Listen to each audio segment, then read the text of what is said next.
I'm Jasper, and welcome to your video review for Black Dog. It's a movie starring Patrick Swayze, Randy Travis, and Meatloaf, along with a few other people. So, as always, I'm going to give you the good, the bad, and the furry. To start off the furry, the movie's called Black Dog. A black dog may or may not play a crucial role in the film. Just throwing that out there. Cool? Okay. Moving on. This movie it's a glorious piece of, I think, mid-90s, maybe early 2000s, but mid-90s, just action, okay? It is awesome. I love every minute of this movie, and I can't recommend it enough to you if you liked the old Arnold Schwarzenegger movies, or the just 90s action movies in general. If you liked the 90s action movies, you're going to love this one. So, this is the only movie that I know of, made in the last 30 years, that has car chases, like high-speed chases, where, like, the dude driving the big rig is the hero character running away from other things.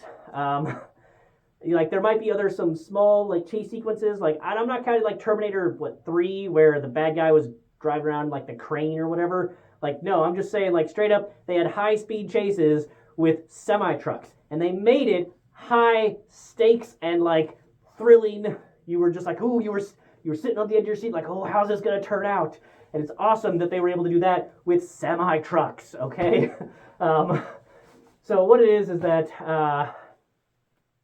our hero character, Patrick Swayze, he is a guy who had some bad stuff happen to him, or he made some wrong decisions in the past, and he just recently got out of prison, and he's trying to get his life back together, but, he's about to, his family's in debt because, he went to prison, and he gets offered this chance where he's got to make a run from Atlanta to New Jersey, and he'll make enough cash to, keep his head and keep his family above water, but it's an illegal thing, so he's got to make the choice, and he goes for it, and then the load tries to get hijacked, like people try and hijack the load, and it is just fantastic. I love that they had Randy Travis, who, for those of you who don't know, is a country singer.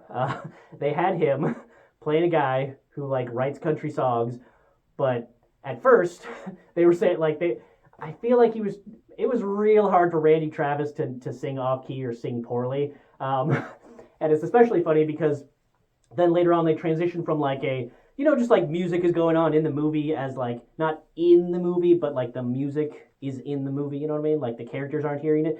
But it does one of those transition things where you're hearing Randy Travis music, and then it transitioned to oh wait, that's actually fucking Randy Travis singing in the semi. And you're like, ah, yeah. So they did one of those things, and then Meatloaf is just, I love that the people play almost not quite caricatures, but just they lean really hard into the stereotype, if you will, of the character that they have, where the good guy's really good, the bad guy is maniacally evil and just spouting off crazy preacher shit. It's fantastic, and it's unapologetic in how it shoots the action. There's literally a scene, and I don't feel like this is spoiler because I'm not going to tell you where it happens or exactly who's happening to, but there's a scene where this car runs into the back of a semi, and it's not quite like Team America World Police style or Top Secret or Airplane style, but it's pretty close to where it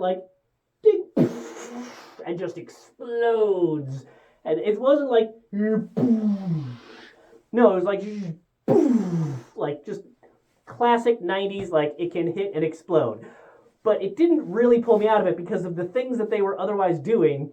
And keep in mind, this is mid-90s or early 2000s, where they had to do things practically.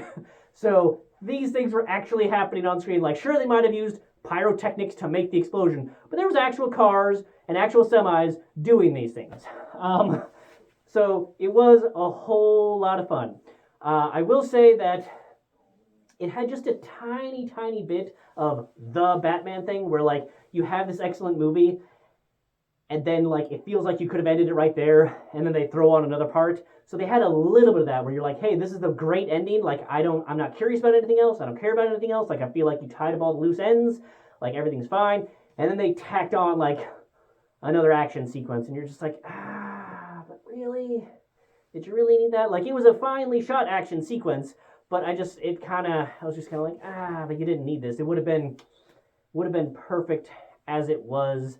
But yeah, they also had, in terms of like the stereotype thing, they had like the angry black cop, FBI guy, and the like, well, let's just get along and have some counseling sessions, white guy. Like it was awesome to see that they were just really leaning into like I'm the angry guy and I'm gonna be yelling every single thing for all the reasons. And the guy's just like, well, I'm sensing some hostility here. Just like they leaned into it, but you still love those characters, okay? It was a fun time. And I think that, again, if you like 90s action, this movie has it. And it's awesome, and I loved getting to explore the characters, caricature-esque though they may be, in a fun way, and you get to find out more about them, and the plot is driven forward. Like, I've given you the basics of it, but there's enough to keep you interested. And again, with how they shot the action sequences, it keeps you like on the edge of your seat of like, how is this gonna go, and like how is our hero gonna be able to win this? And it also has a little bit of that like there's not a whole lot of movies where like the trucker is the hero. You know what I mean? They're usually the guy that has to like honk on the horn as they run over like our hero's car or a bunch of cop cars, as they're just like a background character that nobody like ever sees or whatever. But in this case, like the trucker is the hero, and I feel like that's a unique thing for a movie. If you know of another movie where the trucker is the hero, and I'm not talking about like the 1960s, like that's too far back, don't count that. Like something in the last 30 years or so. Let me know, because I would love to watch more movies like this, but it's the only one that I have found that like meets this criteria, and it does so fantastically. So, have you ever heard of Black Dog? Have you ever seen Black Dog? If you watched it, let me know what you think in the comments down below. That's all I have for this one. Thanks for coming. Thanks for watching. Hope to see you at the next one. Bye.